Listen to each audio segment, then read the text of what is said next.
विराम से दूर हटता है, कहता है नहीं मुझे युद्ध विराम नहीं चाहिए, आप जाइए मारिए लोगों को। ये कौन सा भारत है सुनील शुक्ला जी?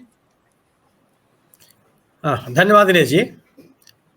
संयुक्त राष्ट्र महासभा में जो जार्डन का प्रस्ताव था उसमें निश्चित रूप से भारत को अनुपस्थित नहीं होना चाहिए था, लेकिन कम से कम भारत सहित 45 देशों की वो भूमिका तो उन 14 देशों के मुकाबले ठीक है जिन्होंने बाकायदे विरोध किया, जिस प्रस्ताव के विरोध में आया जिसमें अमेरिका शामिल है।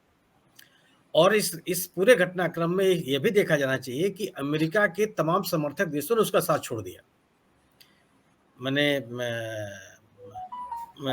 फ्रांस ने, जर्मनी एब्सेंट हो गया, और तमाम ऐसे पश्चिमी यूरोप के देश हैं, यूरोपियन कंट्रीज हैं जो या तो प्रस्ताव के समर्थन में आए या वो एब्सेंट हो गए। ये जो 14 राष्ट्र हैं वो वही राष्ट्र हैं जो कमोबेश मतलब उसमें ऑस्ट्रिया संभवतः एक बड़ा राष्ट्र है, बाकी तो ऐसे ही राष्ट्र हैं जो यूएस के रहमो करम पर है, उनके ऊपर तमाम तरह के ऑब्लिगेशंस हैं यूएस का।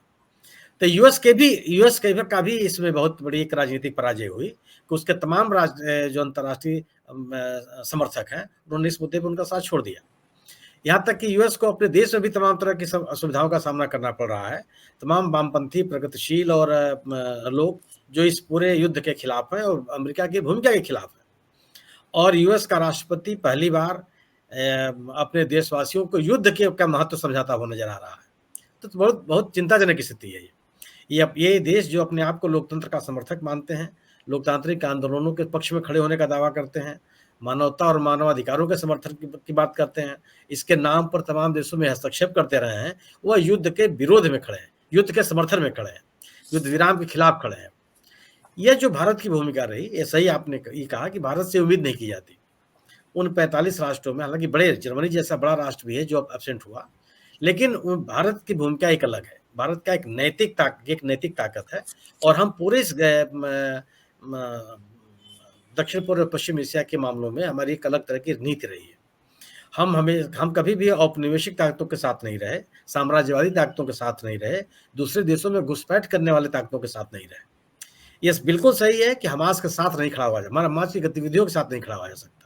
हमास ने जो अक्टूबर में जो घटना की उसके समर्थन नहीं किया जा सकता, बल्कि उसकी कठोर से कठोर निंदा होनी चाहिए, और उस घटना में शामिल लोगों की पहचान करके उनको कठोरतम सजा भी मिलनी चाहिए।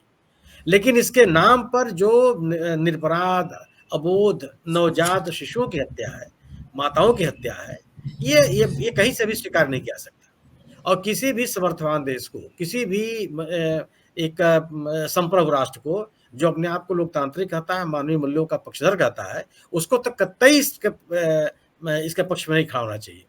और एक तरह से एब्सेंट होना भी, अनुपस्थित होना भी, या तटस्थ बने रहना भी मजबूत आदमी का समर्थन ही है। ये कहने के लिए केवल अपने आप को समझाने का एक तरीका हो सकता है कि हम तो तटस्थ हैं और हम तो एब्सेंट हो गए। यह कोई बात नहीं, ये तरीका नहीं है। यह वही है कि आप जो आतताई है, जिसके जो तमाम इस तरह की हिंसा में शामिल है, उसके खिलाफ आप नहीं खड़े हो पा रहे हैं। आप कहते हैं कि आप सशर्त कहते हैं कि साहब हम हमास के भी इसमें निंदा कीजिए और हम युद्ध विराम कीजिए, लेकिन आप एब्सेंट हो जाना, ये बिल्कुल भारत के जो बहुप्रचारित, बहुप्रतिष्ठित और सम्मानित एक तरह की नीति रही है, उसके खिलाफ खड़ा होना है। और भारत जैसे राष्ट्र से उम्मीद नहीं की जाती। आप सही कह रहे हैं कि हम भगवान श्री राम के देश के लोग हैं, हम गांधी के देश के लोग हैं, भगवान बुद्ध के देश के लोग हैं, और हम कभी भी हिंसा के पक्ष में नहीं खड़े हुए। सर मोदी जी 6 बार कह चुके हैं, पुतिन से कह चुके हैं कि युद्ध का समय नहीं है, कूटनीति का समय है, शांति का समय है, बातचीत का समय है। आज अपनी घोषित नीति के आप खिलाफ चले गए सर, खिलाफ खड़े हो गए। बिल्कुल सही कहा आपने। आप यही है कि आप जो कह रहे हैं उसके पक्ष में खड़े होइए, उस बात, तभी तो आपकी बात का मतलब है। आप ये कहते हैं कि आप युद्ध के खिलाफ हैं, हर दुनिया ने आपकी तारीफ की, हम सभी नागरिकों ने आपकी तारीफ की, लेकिन आप युद्ध करते हुए नजर आ रहे हैं, युद्ध के पक्ष में खड़े हुए नजर आ रहे हैं। तो यह कहीं से भी उचित नहीं है, और इसको तर्क संगत नहीं कहा जा सकता। आज स्थिति क्या हो गई है? आज स्थिति हो गई कि इजराइल में नेतन्याहू के विरोधी लोग हैं, लगभग पूरा देश उसके खिलाफ है कि आप जिस तरह की गतिविधियां गाजा पट्टी में कर रहे हैं वो उचित नहीं है। आप उन लोगों की भी नाराजगी है कि केवल अपने राजनीतिक ताकत को बनाए रखने के लिए नेतन्याहू इस तरह के युद्ध को जारी रखे हुए हैं। युद्ध से क्या हासिल हो जाएगा आपको? और अगर हमास की आज स्थिति हो गई, आप अपनी गलतियों को स्वीकार कीजिए, आप अपनी सफलताओं को स्वीकार कीजिए। तो ये तो और लगातार तेल अवीव में प्रदर्शन हो रहा है, नेतन्याहू के खिलाफ हो रहा है। लोग कह रहे हैं कि जो कुछ भी हो रहा है वो गलत है। आप सही है, वहाँ के भी लोग कहते हैं, किसी देश के भी लोग कहेंगे, और हम आप भी कहते हैं कि जो व्यक्ति दोषी है, जो कोई तेल अवीव में भी नरसंहार का दोषी है, उसके खिलाफ कार्रवाई हो, हमास के खिलाफ आप कार्रवाई कीजिए। हमास के खिलाफ जिस तरह की कठोरतम कार्रवाई कर सकते हैं आप कीजिए। लेकिन आप इस तरह से युद्ध में शामिल होकर, और आज इतिहास साक्षी है कि इस तरह से युद्ध में शामिल होकर के कोई देश विजयी होकर नहीं निकला है। आप अफगानिस्तान में यूएस की क्या दुर्गति हुई, सबके सामने है। इराक में यूएस की क्या दुर्गति हुई, सबके सामने है। वियतनाम में आप घुस गए थे, वहां क्या हासिल कर लिया आपने, यूएस ने भागना पड़ा छोड़ करके आपको, और वहां के लोगों ने अपनी स्थिति संभाली। ये स्थिति नहीं बन सकती है कि आप युद्ध से इजराइल और फिलिस्तीन की जो समस्या है उसका समाधान आप कर सकते हैं। जहां के लोगों जिस इलाके में आपको बसाया गया, उस इलाके में आपका जो जीवन जीने का तरीका है, आपकी जो शैली है, आप लगातार फैलते चले जा रहे हैं। तो लोग के मन में तो नाराजगी पैदा होगी ना, उन कारणों को भी तलाशा जाना चाहिए कि आखिर हमास जैसी ताकतें क्यों सर उठाने लगती हैं, हमास जैसी ताकतें क्यों लोगों को समर्थन मिलने लगता है। तो इजराइल की भी जो जीवन शैली, जो कार्यशैली रही है, उसके पक्ष में भी बहुत सारे लोग उसके खिलाफ है, वहां के नागरिक खिलाफ है। वो भी कहते हैं कि ये नहीं है कि आप हमेशा कहीं ना कहीं अपनी घुसपैठ बनाए रखिए या अपने विस्तारवादी नीति बनाए रखिए। गाजा पट्टी में जो लोग जीवन जी रहे हैं वो कोई जीवन है? बिजली बंद कर दीजिए, पानी बंद कर दीजिए, खाने का सामान नहीं पहुंचने दीजिए, दवाएं मत पहुंचने दीजिए, डॉक्टर न पहुंचने दीजिए, सहायता दलों को मत पहुंचने दीजिए। किस तरह का जीवन दे रहे हैं आप? और पूरे के पूरे इलाके को आपने बंधक बना के रखा हुआ है। तो ये कहीं से ये उचित नहीं है। और वो भी मतलब एक राज्य, हमास तो कोई राज्य नहीं है, हमास कोई स्टेट आइडेंटिटी तो नहीं है वो। लेकिन आप हमास के लोग को लेकर के निरपराध लोगों को सजा देना, ये तो कहीं से तर्कसंगत नहीं है। और निश्चित रूप से वो 14 देश जो इसके विरोध में, इस प्रस्ताव के विरोध में खड़े हुए हैं, वो तो उन्होंने बहुत निंदनीय कार्य किया है, खासतौर से यूएस।